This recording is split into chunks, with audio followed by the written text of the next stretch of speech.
Cricket মাঠে যখন বাঘিনীদের গর্জন থামায় কার সাধ্য। নারী টি-20 ক্রিকেটে পরাশক্তি ভারতকে চরম নাটকীয়ভাবে হারিয়ে এক অবিশ্বাস্য ও ঐতিহাসিক জয় ছিনিয়ে নিল বাংলাদেশ নারী ক্রিকেট দল। ম্যাচের শেষ বল পর্যন্ত চলা শ্বাসরুদ্ধকর উত্তেজনা আর স্নায়ুযুদ্ধে ভারতকে স্তব্ধ করে দিয়ে মাঠ ছাড়ল টাইগ্রেসরা। এই জয়ের পর পুরো স্টেডিয়াম জুড়ে যেন আনন্দের বন্যা বয়ে যাচ্ছে। ম্যাচের শুরুতে টসে হেরে প্রথমে ব্যাটিং করতে নেমে নির্ধারিত ২০ ওভারে ৯ উইকেট হারিয়ে ১২৮ রানের একটি লড়াকু পুঁজি দাঁড় করায় বাংলাদেশ। ভারতের বিশ্বমানের বোলিং আক্রমণের সামনে এক প্রান্ত আগলে রেখে বাংলাদেশি ব্যাটাররা যেভাবে বুক চিতিয়ে লড়াই করেছেন তা সত্যি প্রশংসার দাবিদার।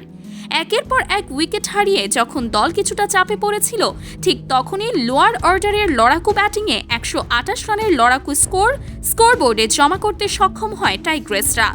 ভারতের শক্তিশালী ব্যাটিং লাইন আপের সামনে এই রান ডিফেন্ড করা মোটেও সহজ ছিল না, কিন্তু আমাদের বোলারদের মনে ছিল আজ ইতিহাস গড়ার অদম্য এক জেদ। ১২৯ রানের টার্গেটে খেলতে নেমে শুরু থেকেই বাংলাদেশি বোলারদের নিয়ন্ত্রিত বোলিং আর দুর্দান্ত ফিল্ডিংয়ের সামনে কোণঠাসা হয়ে পড়ে ভারতীয় ব্যাটাররা। পাওয়ার প্লেতেই ভারতের টপ অর্ডারকে ধসিয়ে দিয়ে ম্যাচ নিজেদের নিয়ন্ত্রণে নিতে শুরু করে বাংলাদেশ। তবে হাল ছাড়েনি ভারতও।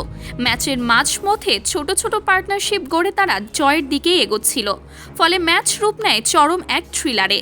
শেষ কয়েক ওভারে প্রতি বলে বলে সমীকরণ বদলাতে থাকে। গ্যালারিতে থাকা দর্শকদের হার্টবিট যেন বেড়ে গিয়েছিল শতগুণ। নাটকীয়তার তখনও বাকি ছিল। ম্যাচের অন্তিম মুহূর্তে যখন ভারতের জয়ের জন্য শেষ ওভারে অলৌকিক কিছুর প্রয়োজন ছিল, তখন বাংলাদেশি বোলারদের দুর্দান্ত লাইন লেংথ আর মাথা ঠান্ডা রাখার অসাধারণ মানসিকতায় ভারতের সব প্রতিরোধ ভেঙে চূর্ণ বিচূর্ণ হয়ে যায়। শেষ বলে জয়ের জন্য প্রয়োজনীয় রান তুলতে ব্যর্থ হলে হয় টাইগ্রেসদের বাঁধ ভাঙা উল্লাস। ভারতকে তাদেরই চেনা অহংকার মারিয়ে এভাবে হারিয়ে দেওয়া ক্রিকেট ইতিহাসে বাংলাদেশের অন্যতম সেরা এক অর্জন হিসেবে লেখা থাকবে। বাঘিনীদের এই বুক চিতিয়ে লড়াই এবং ভারতকে ধুলোয় মিশিয়ে দেওয়ার এই ঐতিহাসিক পারফরমেন্সকে আপনারা কিভাবে মূল্যায়ন করছেন?